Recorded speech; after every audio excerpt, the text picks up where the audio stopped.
હજી સાંભળીશું આપણે બધા. હું તમને બધાને એક વાર્તા કહીશ, તમે શાંતિપૂર્વક સાંભળો. એક મોટું ગામ હતું. તે ગામમાં એક ડોશીમા રહેતા હતા. ડોશીમાના ચૂલા માટે બર્તન કૂટ્યા એટલે ડોશીમા બર્તન વીણવા માટે વનવગડામાં ગયા. ડોશીમા બર્તન વીણતા વીણતા ચીબડાનો વેલો જોયો. ડોશીમાને ચીબડું ખાવાનું મન થયું એટલે તે ડોશીમા ચીબડું લઈ અને ઘરે ગયા. હાથ પગ ધોઈ અને ખાવા લાગ્યા. તેમાંથી અવાજ આવ્યો, મામા મને મારશો માં, હું તમારો છોકરો છું. મામા મને મારશો માં, હું તમારો છોકરો છું.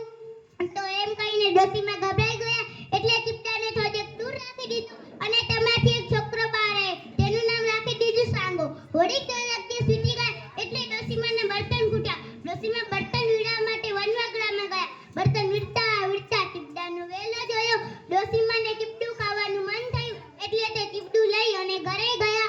હાથ પગ ધોઈ અને ખાવા લાગ્યા. તેમાંથી અવાજ આવ્યો, મામા મને મારશો માં, હું તમારો છોકરો છું.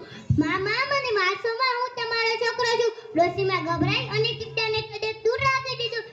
તો તેમાંથી એક છોકરો બહાર આવ્યો. તેનું નામ ડોશીમાએ રાખી દીધું સણવર. વળી તો દિવસ વીતી ગયા એટલે ડોશીમાના બર્તન છૂટ્યા. ડોશીમા બર્તન વીણવા માટે વનવગડામાં ગયા. બર્તન વીણતા વીણતા ચીપડાનો વેલો જોયો. ડોશીમાને ચીપડું ખાવાનું મન થયું એટલે તે ડોશીમા ચીપડું લઈ અને ઘરે ગયા. હાથ પગ ધોઈ અને ખાવા લાગ્યા. તેમાંથી અવાજ આવ્યો, મામા મને મારશો માં, હું તમારો છોકરો છું.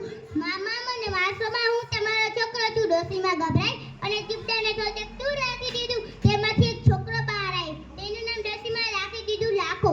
વળી તો લાગ્યો સીધી ગઈ એટલે ડોશીમાને બર્તન કૂટ્યા. ડોશીમા બર્તન વીણવા માટે વનવગડામાં ગયા. બર્તન વીણતા વીણતા ચીપડાનો વેલો જોયો. ડોશીમાને ચીપડું ખાવાનું મન થયું એટલે તે ડોશીમા ચીપડું લઈ અને ઘરે ગયા.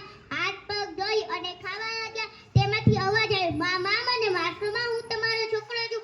મામા મને મારશો માં, હું તમારો છોકરો છું. ડોશીમા ગભરાઈ અને ચીપડાને થોડેક દૂર રાખી દીધું. તેમાંથી એક છોકરો બહાર આવ્યો. તેનું નામ ડોશીમાએ રાખી દીધું લક્ષ્મણ. વળી તો દિવસ વીતી ગયા એટલે ડોશીમાને બર્તન કૂટ્યા. ડોશીમા બર્તન વીણવા માટે વનવગડામાં ગયા. બર્તન વીણતા વીણતા ચીપડાનો વેલો જોયો. ડોશીમાને ચીપડું ખાવાનું મન થયું એટલે તે ડોશીમા ચીપડું લઈ અને ઘરે ગયા.